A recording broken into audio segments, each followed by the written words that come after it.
I'd like to thank our top sponsor, Dean Anthony, for making this show possible, and welcome to the Cave of Apelles. Europe has imported wokeness, and it has touched the ground running. Art schools in particular have embraced this moral purification. Ironically, by focusing on decolonization, they are amplifying an already 200-year-long Western tradition of exercising skill and independent thinking. Luckily, students are opposing this mental lockdown, and tonight I sit down with two of them to discuss what decolonization is and how to counter it. Vebjørn Pedersen, welcome to the Cave of Apelles. Thank you for having me. And Magnus, welcome back. My pleasure. So, people know you from before. We had a discussion on, or a conversation on what happened at the National Academy of Arts in Oslo. Yes. And I was thinking that this conversation could be sort of a continuation of that and go a bit more deep into sort of the ideology here. So let's start off with you, Vebjørn, since you're new to our audience. You want to give us a short bio, because you do study at the Art Academy in Oslo, what you do. Yes, yeah. So I'm just finished my second year of my BA in printmaking and drawing. Yeah, because I've seen your Facebook profile, and yes. You do have you are quite classically oriented. Yes, I am. I'm very much into the classical, particularly the Christian end of the classical arts. Yes. Yeah, and you co-wrote that article that we discussed previously. Yeah. You want to say something short about how you experienced the sort of feedback, shall we say, diplomatically? Yeah. In that whole situation. Post article. Yeah. Well, first off, I can say that most of the response was very positive, like from the outside of the art world. Like the general public's response was quite positive, but there was a lot of pushback from people within the art world, particularly. Okay. A lot of bad names and whatnot. Yeah. Because I think you experienced more or less the same as you did, Magnus, when it came to trying to sort of deplatform you from, I guess, Instagram or... Well, no, I didn't experience that too much. Okay. I didn't, no, not really. But of course, they weren't very positive towards what I was doing on Instagram. But well, I guess later it kind of happened, yeah. In a different sense than what happened to Magnus, but yeah. Yeah, because I was thinking, I guess things didn't get better from the way your account on Instagram, no. Which would be like the Truth Ministerium. Well, the proper way in English to say it is Ministry of Truth. Oh, okay. As in Orwell's 1984. That's what it's called. Okay. So in Norwegian it's Sannhetsministeriet. Yeah. You want to say something about what you did there? Well, it was a way for me to have a bit of fun with the whole situation. And to kind of mock the woke ideology that the school was trying to push on us, because I think it should be mocked because it is ridiculous, and just be a little bit polemic and satirical, and that's basically what the account is. Okay. Yeah. But wasn't there some strong reactions to that account specifically? Yes, there was, particularly after it came out that it was me who was behind the account, because in the beginning it was anonymous. And I kept it anonymous for as long as I could, because I knew that there would be a lot of negative reactions to it, but I had no intention of staying anonymous. It wasn't until Klassekampen called me for an interview about it. That was the first time anybody had asked me directly about it. And so when I got a direct question about it, I said, yes, that's me. Okay. I'm behind the account. Yeah. That's the fun thing too, that when we're talking about this wokeness idea, it's pretty much something coming from extreme left or left oriented. Yes. But the newspaper that you mentioned is a leftist newspaper, but yes. in a more sort of classical liberal sense that you don't crucify people just because you disagree. And I mean, they do have. They were. How do you say it? They were okay. They gave me like a fair chance to just say what I wanted, not try to paint me and any sort of extra negative light or anything like that. It was so that was okay. But the response after that wasn't so positive. Okay. Yeah. So I think it's really worth when we're talking about this to go and dwell a little bit at what your principal did. Yes. But before we get to that, so that people understand that this is not just some kind of ideological fight, I'd really like to hear your experiences with, it was that exhibition that they want to have you out of, and, yes. and a certain letter. You want to shortly talk about that before we sort of get into the meat here? Yeah, sure. So after my article in Klassekampen came out, there was a student in the MA program who tried to rally the rest of the students in print and drawing against me, and said that I was encouraging violence with the account, which I wasn't, and said I was intimidating and I was a coward, and at the same time. Yeah, and intimidating and a coward. Yeah, and that I should not be tolerated at school because of my political opinions. Oh. Yeah. Okay, so that but in that letter there was a specific threat as well, right? Yeah, well, or no, you were described as a threat. I was described as a threat, yes. Yeah. And that I should not be tolerated at school. Yeah, that's... so that wasn't very fun. But what can you do? I kind of knew it was coming. Like something like that was going to happen. When we wrote the article, at first I knew that it's something like that is realistic, can realistically happen. Yeah. And then also we were having this lithography project in my lithography class. We were gonna do an exhibition, and then we were gonna meet Her Majesty the Queen and present some works for her. And that was the week after my article in Klassekampen, and then after you came out. Yeah, I came out. And then somebody tried to, some of the other students involved in that project tried to have me removed from the project. But like, how practically did they try that? Well, I haven't read the emails, but my professor told me that they wanted to push me out, and I guess they kind of threatened to, if I didn't go, they would go, something like that. I don't think anybody did though, because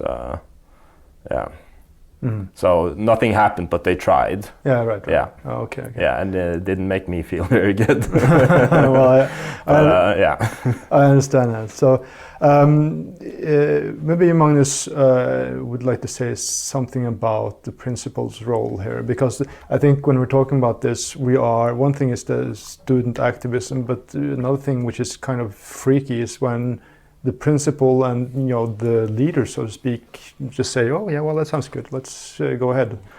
Yeah, it was interesting to me because when this debate first started rolling during summer, our principal was, I guess he claimed that he was not partial to any group, but it was blatantly obvious that he was really an agent of this same ideology. And I think he said, you may correct me if I'm wrong, but that is every student's individual responsibility to support the group Black Lives Matter, for instance. And he also underscored the point that... Which is really odd. I mean, that you say you can only be a moral person if you support this organization. Yes. like, why not just be not racist? Yeah. Yeah, and of course, when we talked about last time the work by Vanessa Beecroft, he publicly stated in both newspapers and in school that he wanted the work removed and had thought that for a long time, and that it was definitely problematic for several different reasons. And then, of course, things happened, and like we talked about last time, when I was students, in Vebjørn's case, I was supposed to give a lecture at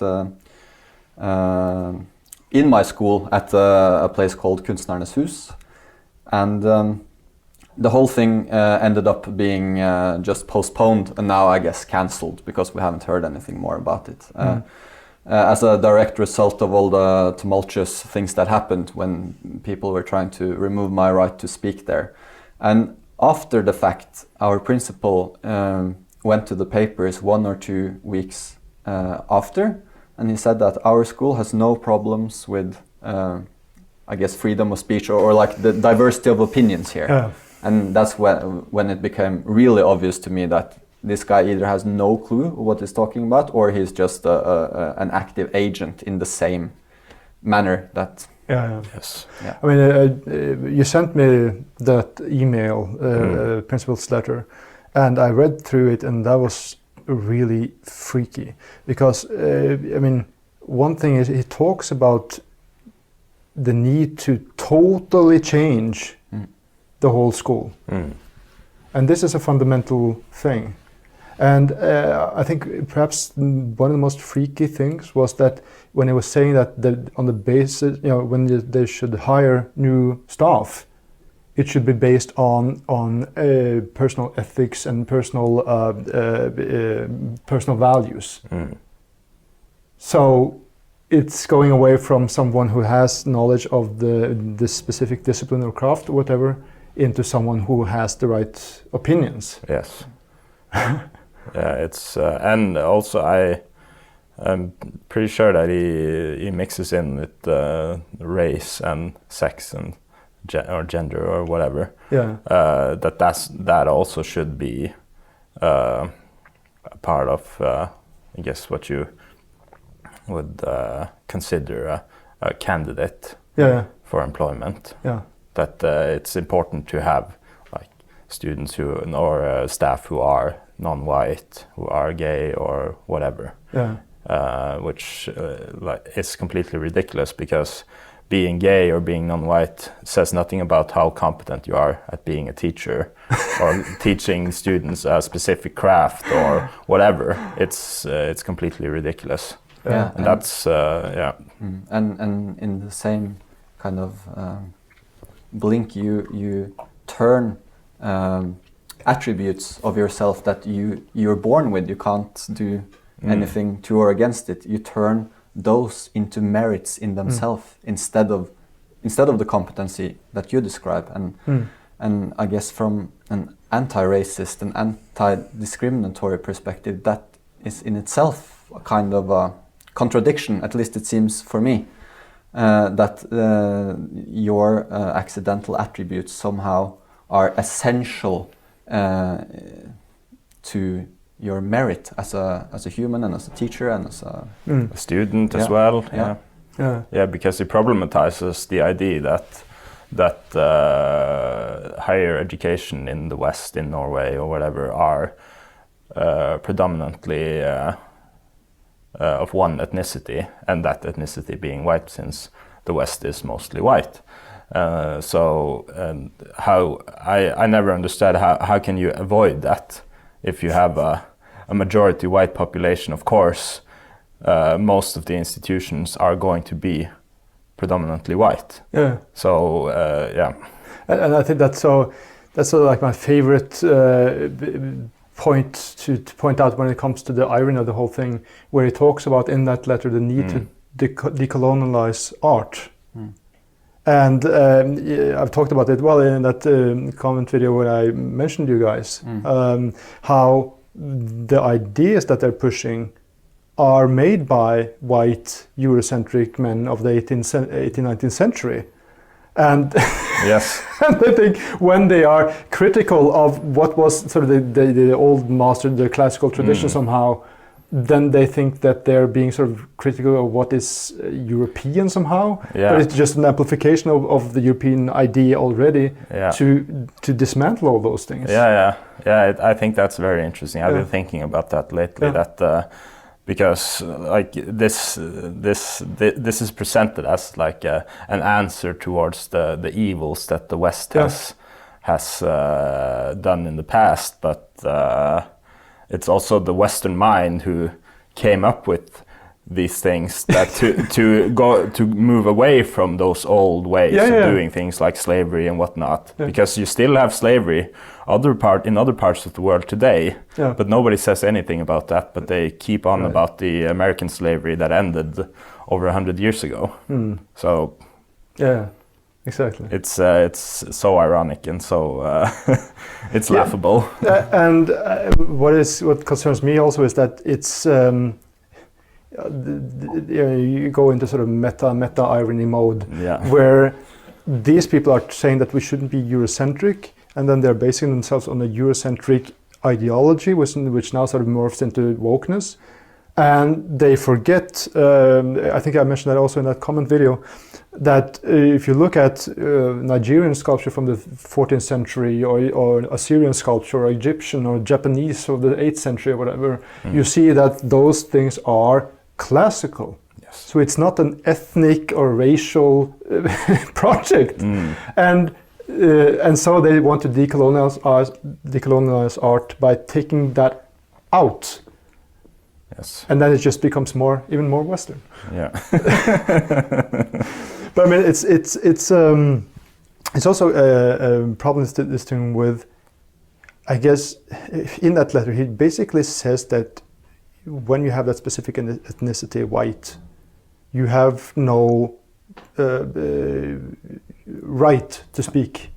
Anything. Well, it doesn't say it in that letter specifically, but there was an interview. Where it said that we're white and we cannot say if these things are racist or not. The photo by Vanessa Beecroft that sort of sparked the whole discussion there, right? And that's for me. That's one of the things that just seems to me like it's creating even more division, and it's cementing that division by these accidental attributes like skin color, ethnicity, cultural origin, and it makes it essential. So that implies that any kind of conversation with that mindset would be even harder. Like it implies that this bridge is uncrossable, which I just don't believe that it is true, and I have no reason to accept those kinds of arguments, because they are just loosely formulated opinions about extremely complex issues with very complex consequences if treated in a naive and dogmatic way. Like I at least observed that it was being done. And it's quite ignorant as well, because the West has done some evil things in the past, nobody denies that, but it ignores the fact that other cultures as well have done horrible things. But somehow now the West has become like the epitome of evil. It's like the same thing I said earlier with the slavery and stuff. Like slavery still goes on other places in the world today, but we ignore that and just talk about the evils of the West. Yeah, and I think it's it's probably James Lindsay who talks about that, how you have this idea. Well, that's that folder again from the museum whose name I can never pronounce, the African American history of African American history or whatever. I don't know. Yeah. That has this folder on whiteness, that being be able to think objective, be rational, meet up in time for appointments and stuff like that, which is like what the KKK would just say. Yes, this is true. You know?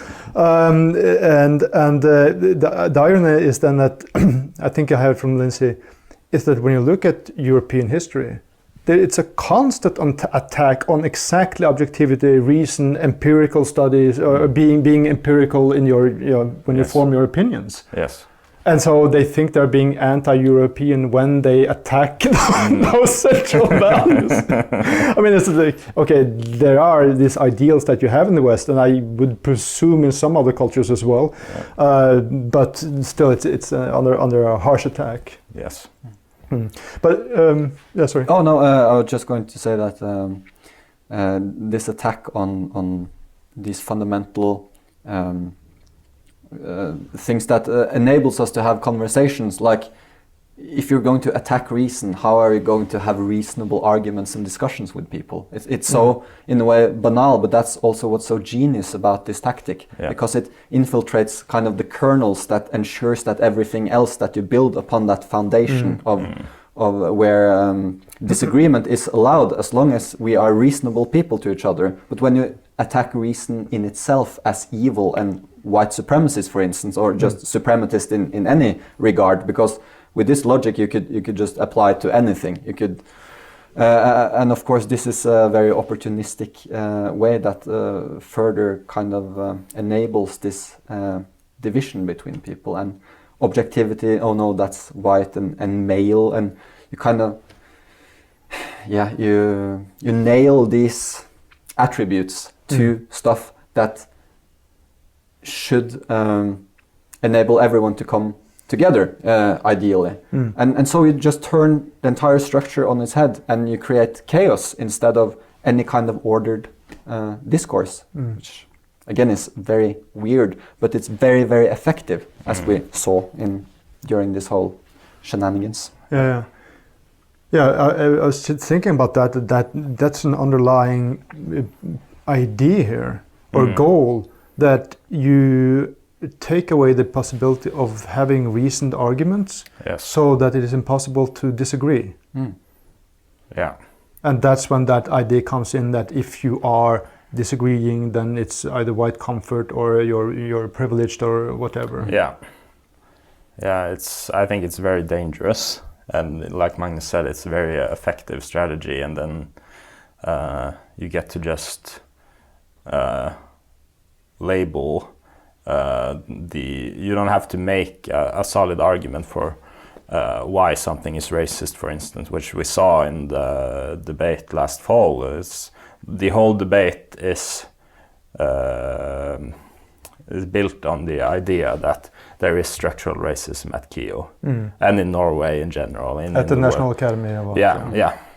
I've made fun of this statement a lot on my Instagram account, because that claim was never substantiated in any way. There was no data collected or anything, and that also kind of just you come up with a plan and then you diagnose the problem, type of thinking. You do the whole thing backwards.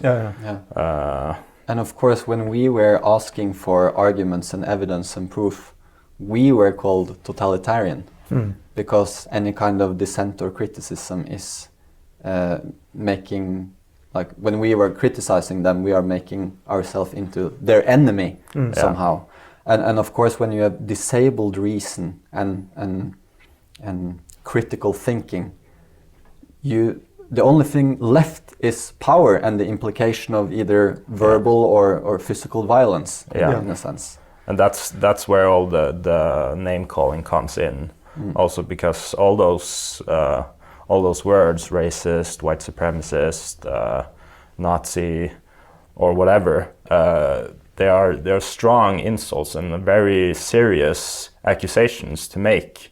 Like they shouldn't be thrown out there so easily as they are being done right now. And I strongly believe that the entire intention with that is just to completely delegitimize your opponent, like destroy their credibility, their social life. And it's a kind of way of a social extortion. Like, okay, we're not going to stop calling you a racist until you admit you're a racist or something, and get down on your knees and apologize or whatever. It's kind of that way of thinking. Yeah, so I was just thinking about then, because Yeah, maybe before, because I really want to sort of emphasize when we sort of get some bullet points on what decolonization really is. But maybe we should just do that to sort of wander into an article you wrote on the National, what do you call it? National Academy of Music. Music, yeah. Yes, because there's the same kind of debate has been happening there this spring. And I got contacted by a student there who sent me. There was like this flyer that they post in the bathrooms over there, and then there was this call to this initiative that they should decolonize the Academy of Music, and then Subjekt wrote a couple articles about it, interviewed some students, but nobody wanted to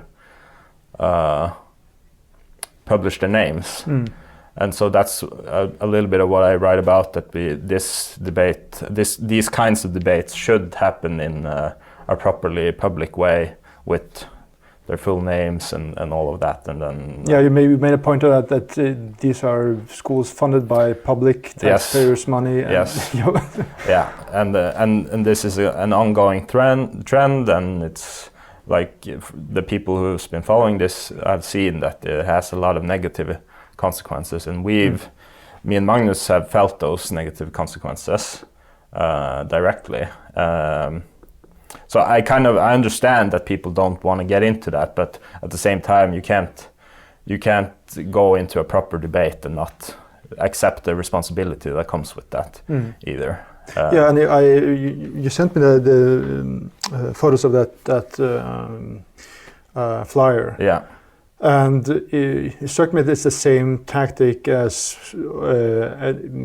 all the time, where there's just stating that this is so and then reiterating that point without any kind of proof that it is so. And that, of course, the point being racism. And I think you made a really good point in your article where you say that, well, it's not so strange that the curriculum of a music academy for classical music, Western classical music, focuses on white composers, Beethoven or Mahler or whatever. Yeah.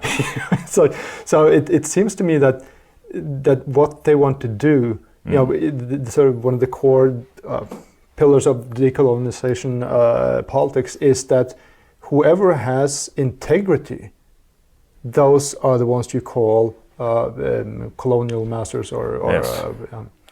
Yeah, and I see it as it's a deconstruction of Western civilization, and it comes in little pieces. You decolonize a little bit here, and then slowly but surely it all crumbles.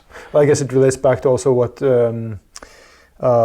as everyone should just go to new discourses and listen to Lindsay when he talks about Gramsci.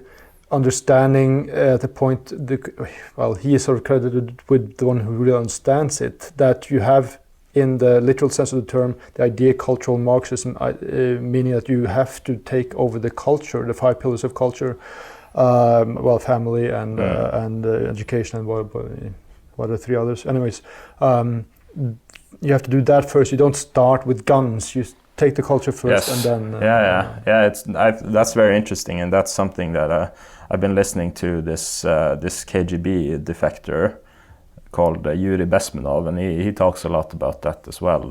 That's the that's a clip from when? It's from the 80s or 90s or something. Yeah, it's very, very interesting. Everybody who's interested in this should. I've seen, but I saw that title, but I haven't seen it. It's the exact same tactics. Yes. Yeah, and he talks about that, and the best way to have a war is to or a war is when not a single bullet is fired. War of influence. Or InfoWars. But you take over your enemy's country from within. You corrupt all the central institutions of a society from within, because he talks about it when that warfare is how how do you say it in English? Videreføring. Continuation. Continuation, yes, of state policy, but if you have to force it on somebody, that's very ineffective because they are going to push back. So you have to find another way, and then you infiltrate the central institutions from within, undermine them from within. Yeah. And that's what we see now with the whole woke movement, because it attacks every fundamental aspect of Western life, the family, education, the church, everything. Yeah, and it's a bit interesting when according to the activists, what appears to be a decolonization in the physical world is actually a colonization in the abstract world of ideas and concepts, where you slowly but surely change definitions of things, but you don't announce it. So when you talk to people, well, I'm just about fairness, justice. I want everyone to be happy. But of course, fairness and justice means something entirely different in their language. And the same with racism, which is now not just the classical definition and what Martin Luther King was talking about, but now they even turned him on his head, and like the idea about colorblindness, that is racist and that's systematic oppression, and it invokes like these structures. So suddenly you have infiltrated the language, and of course that relates to how we think fundamentally. We have other debates as well where saying like mom and dad is now criticized, for instance, by certain communities that feels that this is oppressive because so. And that's exactly why I called my Instagram account the Ministry of Truth, because that's in Orwell's 1984, that's what the Ministry of Truth does. It changes the definitions of things, it changes history, so that the party decides what is true and what is not. And by that they control the thoughts of the people by controlling what they are allowed to say, what they are not allowed to say. Exactly. It reminds me of something I read. Well, that was in a really good book by Jonah Goldberg, Liberal Fascism, where it tracks how the radicals have always been very enamored with Mussolini and Hitler because they were men of action, and the whole radical idea is that we have to act now is too important for democratic discussion. We have to just sort of go directly at it.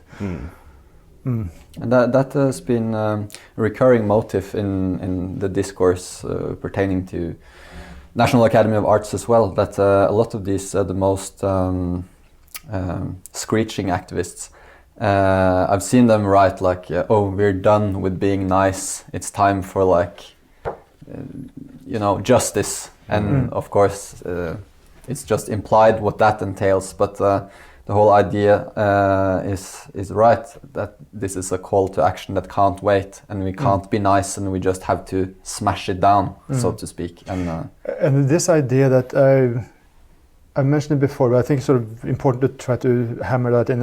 At least this is how I see it.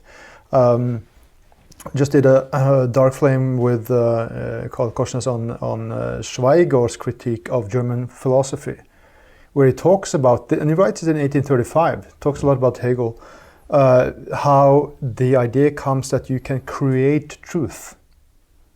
You can bypass empiricism and rational thinking and just sort of access absolute truth.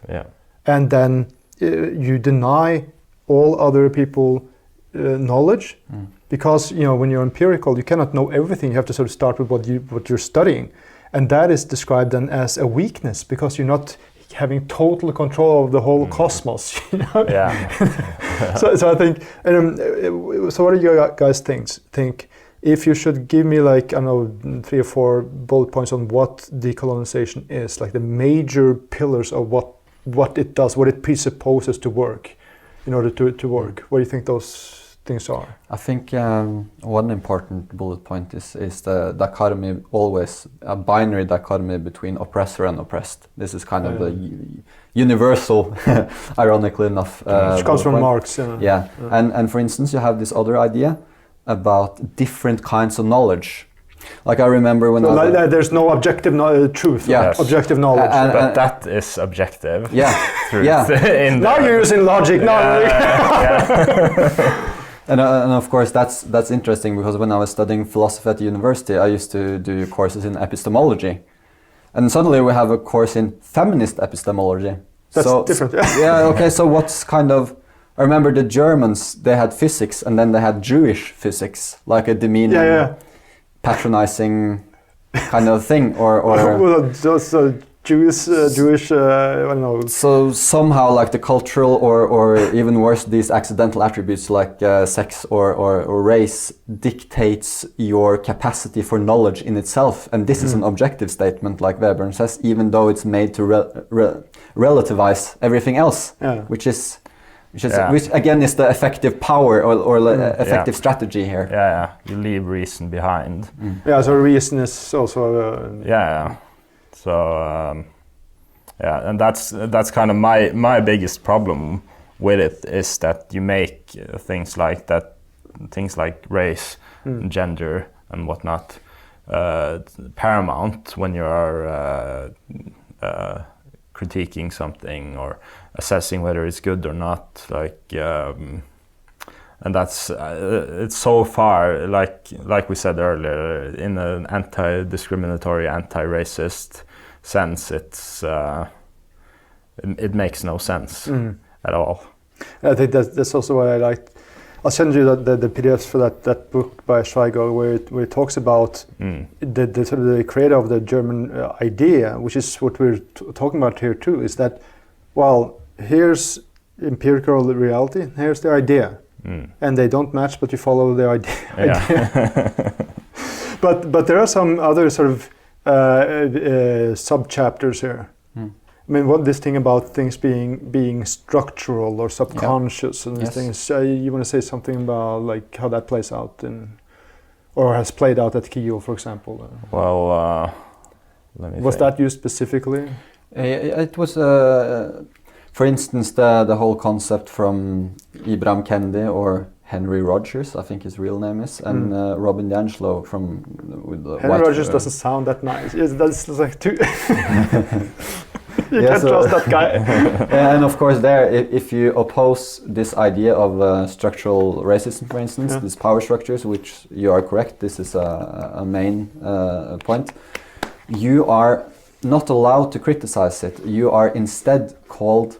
Well, if you criticize it, you are internalized in your racism. So you embody the structures, so you can't see them. So if you criticize it, something is wrong with you always. The system as such is what it is, so to speak. That's a funny thing though, because speaking of that Darfling we did on kitchen art, I remember this is a normal thing, when it comes to modernist or contemporary art. People say, I don't understand it, it must be something wrong with me. And I remember this art historian talking on the radio saying that, well, basically the same thing, but from sort of the expert viewpoint. If you don't understand modernism, probably there's something wrong with your brain.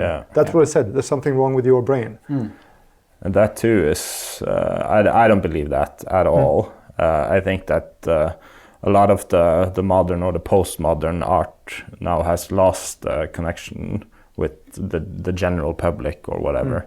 That because there was this article in Subject, right, not so long ago, that they had done some sort of study about who is interested in art now, and they found that it's only educated women now who are interested in art, but the rest of the public aren't, which I thought was very interesting. So yeah. Well, we can go full scale here and talk about if art is feminine or masculine. I have my ideas there, because when you go away from the masterwork and skill and be able to achieve something within such a system, then you're turning to more towards a feminine way of thinking, which is more about community and bonding and this thing. But women are more social, and I think the art scene now has become very much more of a social thing rather than something that's social club. Rather than something that's centered around the craft of making art. How is that? Because as I mentioned, you are definitely going more in a classical, figurative direction with your. Yes. You make mainly prints, right? Well, I've mainly worked with making prints for the last few years, but this year I mostly painted. Yeah, so I want to try to focus more on painting, become a better painter. But how is that? It's fascinating to me because I haven't gone to that school, but there still lingers on this idea that you need to have some kind of classical training. Was that, sort of pause a little bit, was that, did anyone talk about specifically, the issue of craft in connection with decolonization or? No. So that hasn't been. It's just been focusing on justice and all these things. They haven't talked about the actual curriculum. If you should learn less craft or whatever. Well, no. But I guess that comes naturally. No. But nobody has said anything about that specifically. But I think the National Academy of Arts really lacks in the the pursuit of learning a craft properly but they haven't directed special attention to that aspect now during this sort of so-called discussion? No. Okay. No, not directly, no. That'd be interesting to monitor, because I think it's just logic. I haven't really heard it. It's not like I could quote some article, but I just, knowing the woke mindset, that would naturally be something that is colonial. The white man working with craft and painting, which is the white norm and blah, blah, blah. Yeah, because usually it's the subjects or the motives that are problematized. It was the case with the painter Balthus, for instance, and the German expressionists, and also Munch, which I guess we'll talk about later. Yeah, please. Or should we do it now? Throw it in there, because there's something going on at the Munch Museum. Yes, there's something going on at the Munch Museum, and they have now made a new exhibition that's called Call Me By My Name. I think, and the theme of this exhibition is one of Munch's models was a man that no one knows the real name of, but he had a circus or like an artist name, Sultan Karim. Karem is what they refer to, and then Munch painted him several times. And one of the pictures, or several of the pictures, have been problematized because of their titles. So, and of course, the titles, Munch has used some different titles in some of the works, and the museum is now making this kind of public, hashtag thing where you can name the picture yourself, and the museum will revise the titles. And I thought that this is very or interesting. Not very interesting. It's very obvious that they would do something like this, and they connect the entire exhibition to the Black Lives Matter protests, and they go a really long way to imply. And they even state so on their Instagram when I've tried to talk to the museum, that most people would find Munch's original titles racist today. Yeah, because that one was African or a Negro with green scarf, or just not giving him a specific name was so then racist. And this is the interesting part, because they said that this was something specific just because he was black or exotic. The museum implies this, but of course the day before and the day after on the same Instagram they post pictures with naked man taking a bath on the rocks, or woman in an apple orchard, or something like that. Your point being that that's just a descriptive title, which is not his title. They just specifically use the fact that Munch gave one of the pictures of Karem a descriptive title, and they imply racism from that, even though he did it several other times as well. So this does not compute. It's logically inconsistent. And the worst thing about when I saw the exhibition is that they imply that Munch kind of spoke on behalf of Karim, and from this kind of colonial perspective and stuff. But the museum itself write in Karim's voice all over the walls. My name is Karim.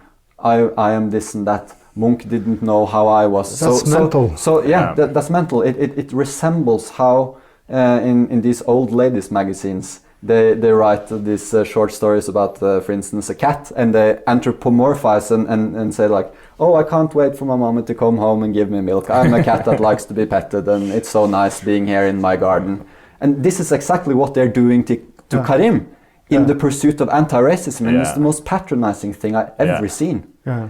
That's well. First off, that's a complete. I consider it a complete abuse of Monk's heritage. Yes. To use that to further a very problematic political agenda, because the Black Lives Matter movement is a very problematic movement.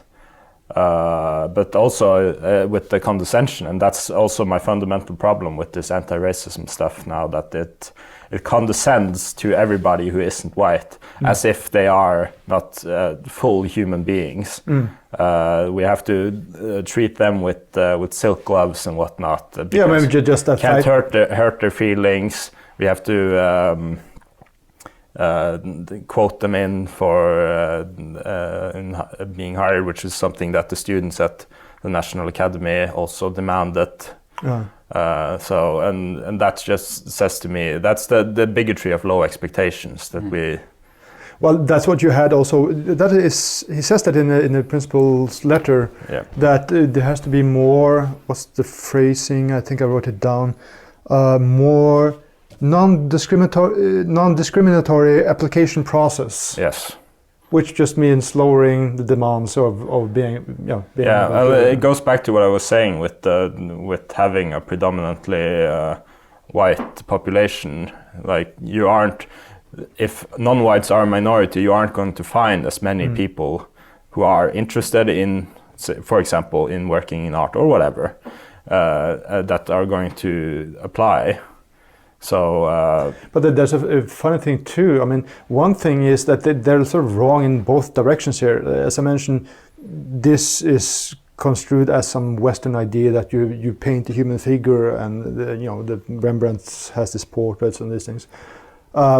And then they forget the Ife culture of Nigeria 700 years ago. Don't think about that, because that sort of, empiricism doesn't play a role here. But then, on the other hand, you have a situation where, the Western culture itself, throughout the different periods, of course, have had things that are definitely modernistic. You go back to 8th, 9th century before Christ, the Greek sculptures there. So all these things are just commonly human ideas that just sort of fluctuate up and down. I mean, if you go to China in the 10th century, that was their Renaissance Baroque, when Europe was far down, and then it sort of just shifts. I mean, this sounds a bit Hegelian zeitgeist, but I mean, it has nothing to do with a specific category. Yeah. And that's why this divisiveness is so incredibly harmful. I think it's as harmful as it is intellectually lazy. And so again, you make these essential categories that people suddenly can't escape, and you embed them in the language of their own thinking. And if you want to imprison a mind, that's how you do it. So calling that like decolonization and anti-racism and anti-discriminatory, seems to me to be a complete lie. And it's gaslighting, and the whole game is kind of set up the way that you can't, if you're against it, you can't win. Like, you can't play the game. I found that the most useful way to kind of deal with this is just to categorically reject everything they're saying and laugh in their faces when they call you a racist. That's because once you give them your pinky, they take the whole arm. Kind of. That's kind of how it works. It's funny that you say that, because I want to have room from a question from one of our top sponsors, Shaun Roberts, to either or both. So both. Basically, what you started talking about. How do you defend yourself from attacks on your character by woke activists while standing up for your values, such as being labeled racist, etc.? Yeah, well, like I said, it's I find it effective to just kind of mock it, and because it's once you start to play their game, you've already lost. So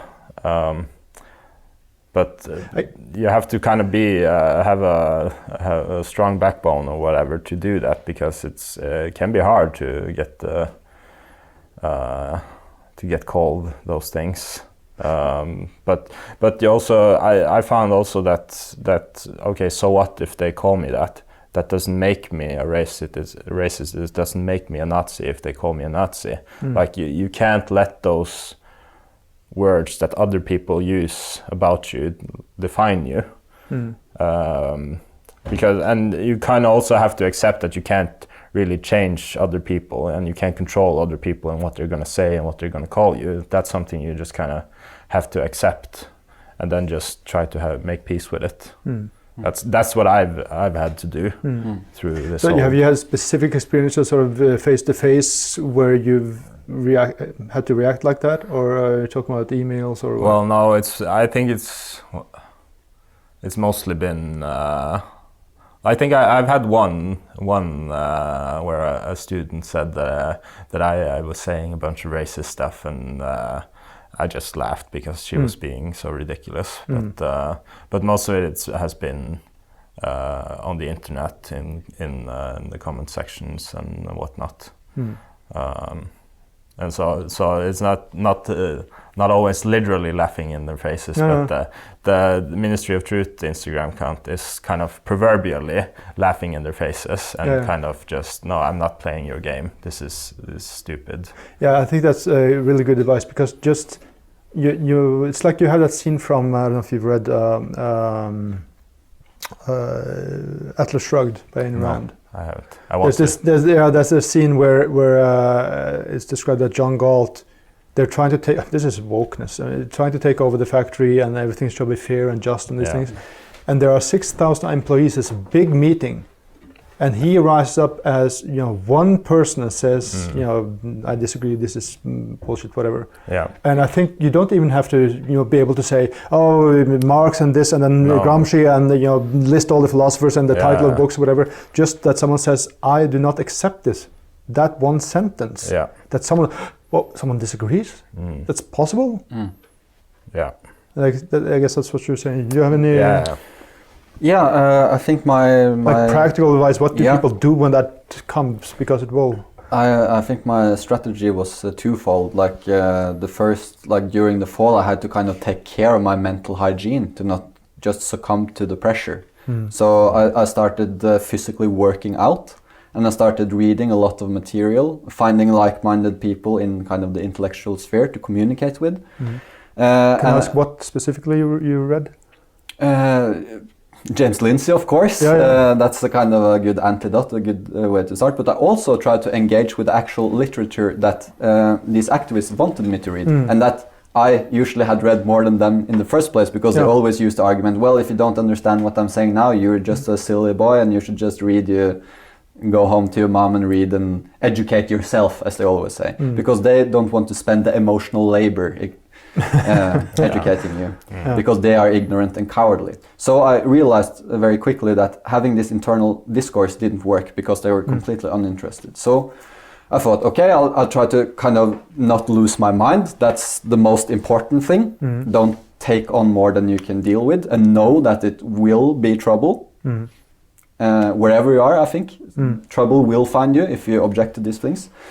And then my second strategy, when I kind of landed a bit and tried to be more rational about, okay, what can I actually do here? So I started just to go more public. I just started to write a lot of articles, opinion pieces, and I took the discourse to a level where most of these people are too cowardly to even attempt, because they can't formulate arguments. They don't even agree that arguments are valid forms of discourse, basically.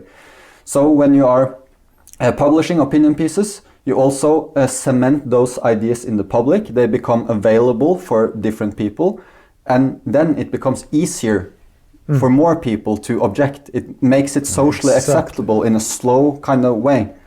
So, and if people want to tear me out in an article, I'd welcome them to, because it would be civilized discourse with ideas meeting ideas, instead of power brokers trying to kind of cancel you on a personal human level and destroy your integrity as a person. When you cement that integrity with good arguments in the public as a historical document, it's much harder to attack, and you'll see how futile their way of bullying is. And most editors wouldn't even allow that trash to come through. It's funny because I remember so it's a psychological thing. I remember in the beginning when I was doing some public speaking or whatever, and I was really nervous about it. But then at some point I experienced afterwards, that's what I was nervous about? Yeah. But that was it? Yeah.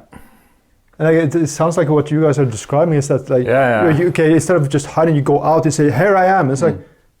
I find that you have to trust in yourself and kind of know that if you're reacting in a bad way to some of this, like you feel it in your bones kind of thing, that this isn't right, and just kind of trust that instinct and trust yourself and just expose yourself to it. Like it becomes well, not necessarily easier, but you become tougher every time you do it, every time you get out there, every time you have a discussion, or every time you get called a racist or whatever, and just stay strong and don't accept the premise that they're setting, because that's the trap. Once you start playing their little game, they've got you. Yeah, I think that's the opposite of, if you accept the premise of reasoned discourse, that's not something that traps you into one specific idea or one specific opinion. Right? No. Because that makes you able to engage with different ideas without losing your mind and trying to bully people to compliance. So it's, disagreeing with people, disagreement is a prerequisite for culture and for civilization in a way, that we are always on some sort of axis that have opposing ideas, even though we agree with the fundamentals somehow. But when you attack the fundamentals instead, any civil discourse can't exist, and then of course power and the natural law, the Hobbesian kind of horror scenario, but in the world of ideas kind of happens. And I guess what you're both describing also is this. I've been thinking so much about that, how when this happens and people react, there's a point where of course you need to know what they're talking about, the core principles, so that you don't freak out when someone is right in your face and it's a personal encounter. But you understand that this is just sort of a manifestation of abstract general principles that they stand for. To be really aware of what they stand for makes it impersonal. It's not him or her criticizing you, but it's just sort of the zeitgeist meeting you, and you can sort of just study it. It's it becomes like a force in a sense, sort of trickster, I guess, a mad trickster or an angry trickster. That like you said, the principle or the force is kind of has, in a sense, consumed the person that lashes out at you. That's what Pedersen did with that interview with her, with Kathy Newman, or So what you're saying is where he said afterwards that at some point he just started looking at her as a patient. That had some problems, and then it was not like, oh, you called me that, and I'm going to punch you back, and but it's tough, and all the name calling and all that being in your face. It's a trick to get you emotionally invested in the argument and trip up. Because basically you should start to train Muay Thai first, so that you're that's not what I'm doing. You're not. I've been shadowboxing a lot in my part too, actually. That's interesting, because if they get a rise out of you and you lose your temper, that becomes evidence that you are a bad person, even though they can bully you for months without ever introspecting in themselves that perhaps I am acting in a just as poor or even worse much worse way, I'd say. But but you only have one chance. Yeah, and that's the trick to get you to bend, get you emotionally invested. And I've had to, question myself like every day for the last year because of this, and like, oh, am I wrong? Are they right about me or whatever? And then just no, I can't, because that's the intended effect. That you should lose faith in what you actually believe in and stand for. And they force you to apologize for things you aren't guilty of. Yes. They force you to apologize for your integrity as a person. Yeah. And that's a wicked thing to do to another person. Good. I think that was a good punchline. Yeah. So Magnus Vanebo and Vebjørn Pedersen, thank you for coming to the Cave of Pellets. Thank you. And thank you for watching. I'd also like to thank our top sponsors Fergus Ryan, Berge Christensen, Alastair Blain, Erik Lasky, Jared Fountain, Michael Irish, Shaun Roberts, Stacey Evangelista, Maria Wem, Trym Jordahl, Peter Asinger, Hårek, Jordal, Andreassen, and Herman Borge for making the show possible. And remember, head over to caveofpellets.com/subscribe and check out the ways you can support our show and the benefits you get from doing so. I'll see you next month.